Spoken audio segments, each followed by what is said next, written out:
नोएडा से बड़ी खबर। प्राधिकरण दफ्तर पर अपनी मांगों को लेकर प्रदर्शन करने जा रहे किसानों को पुलिस द्वारा हिरासत में लिए जाने व करनाल में पुलिस द्वारा किसानों पर लाठीचार्ज किए जाने पर भारतीय किसान यूनियन हिंद के राष्ट्रीय उपाध्यक्ष ने देखिए क्या कहा। ठाकुर युवराज जी, आज एक प्रदर्शन था किसान एकता संघ का नोएडा प्राधिकरण पर, क्या था पूरा मामला बताएं। देखिए, काफ़ी समय पुरानी मांगे हैं। 4 मांगे विशेष हैं। ग्राम आबादी का निस्तांतरण, 5% और 10% वाले प्लॉट और 64% का मुआवजा। विशेष मांगे तो यही हैं।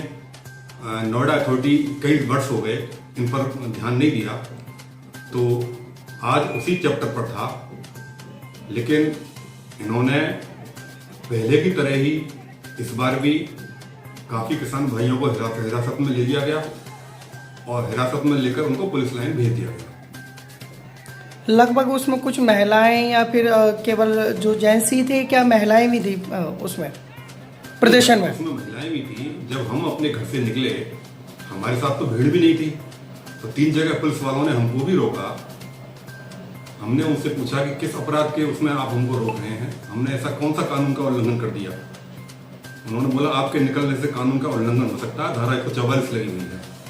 खैर, ये चैप्टर हो या हरियाणा में टोल वाला चैप्टर हो करनाल पे, अभी 3-4 दिन पहले जो हुआ, तो उसका भी भर्त्सना करते हैं। हालांकि उन्होंने अब लेट डीएम को सस्पेंड कर दिया है।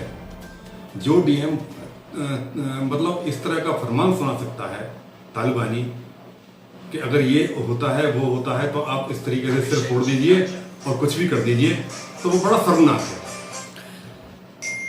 यहाँ पर जो प्रदर्शन नोएडा प्राधिकरण पर जो आज था किसान एकता संघ का, उसको लेकर पुलिस प्रशासन ने जिले में धारा 144 देर रात्रि में लगा दी। इसके बाद बताया जा रहा है कि नोटिस भी जारी किए गए हुए थे किसान संगठनों के लिए। तो उसमें और भी कोई राजनीतिक पार्टियां भी सामने आई थी, प्रदर्शन में समर्थन किया था? विशेष रूप से नहीं, लेकिन किसान नेता जितने भी हैं सबको नोटिस वास्तव में आए हुए हैं हमारे सहित, क्योंकि पहले ही बार्गेनिंग दे दी गई थी पुलिस प्रशासन की तरफ से कि किसी भी तरीके का उपद्रव या धारा 144 का उल्लंघन बर्दाश्त नहीं होगा। लेकिन किसान भाई अपना शांतिप्रिय तरीके से जो उनकी मांगे हैं 4 जो मैंने बताई, उनके लिए अपनी आवाज़ बड़ा संतुलित रूप में और कानून के दायरे में है और शांतिपूर्वक प्रदर्शन कर रहे थे। उसमें महिलाएं भी थीं, लेकिन इन्होंने उनको तरीके से नहीं सुना, उनकी आवाज़ को वहां तक पहुंचने से रोकने की कोशिश की और उनको हिरासत में ले लिया गया। कम से कम 100-150 लोगों को हिरासत में लिया गया और उनको पुलिस लाइन ले जाया गया। जी, करनाल में विरोध कर रहे किसानों पर जो लाठीचार्ज पुलिस ने किया, जिसमें 2 किसानों की मृत्यु भी होगी, उनके लिए आप क्या कहना चाहेंगे?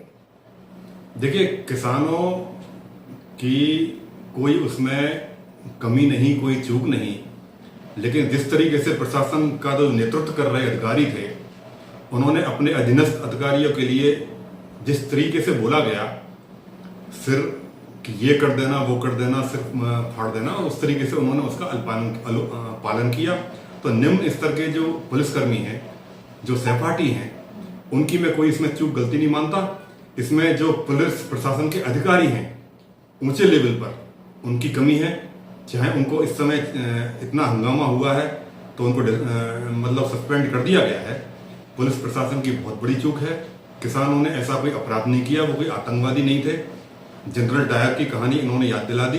तालिबानी कारनामा जो पूरी दुनिया देख रही है, उसका एक झलक यहाँ पर दिखा दी।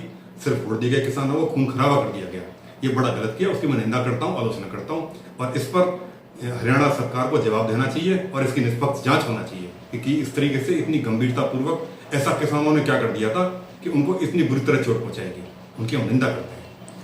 जिसमें प्रदर्शन कर रहे कुछ जो किसान थे, जिसमें से हमने आपको बताया 2 किसान जिनकी मृत्यु हुई थी, उनके परिवार वालों के लिए किस प्रकार से आप संवेदना व्यक्त करते हैं? देखिए, मृत्यु का तो कोई कीमत ही नहीं है, अनमोल है। आप उन्हें कुछ भी दे दें, कुछ भी कर दें, उनके जो व्यक्ति थे, हर व्यक्ति की जान कीमती होती है, तो वो तो लौट कर आनी नहीं, लेकिन फिर भी अब कुछ कर नहीं सकते। तो संवेदना व्यक्त तो दिल से होती है, वो तो करते ही हैं। उसके अलावा प्रशासन को सरकारी नौकरी और मुआवजा 2 व्यक्तियों के लिए अलग अलग रूप में दोनों तरीके से किया जाए, उनके बच्चों के जीवन यापन के लिए और उनके घर की देखभाल के लिए। ये हमारी मांग है, ये तो होना ही चाहिए, जो कि जान की कोई कीमत नहीं है, वो तो अनमोल है। जी।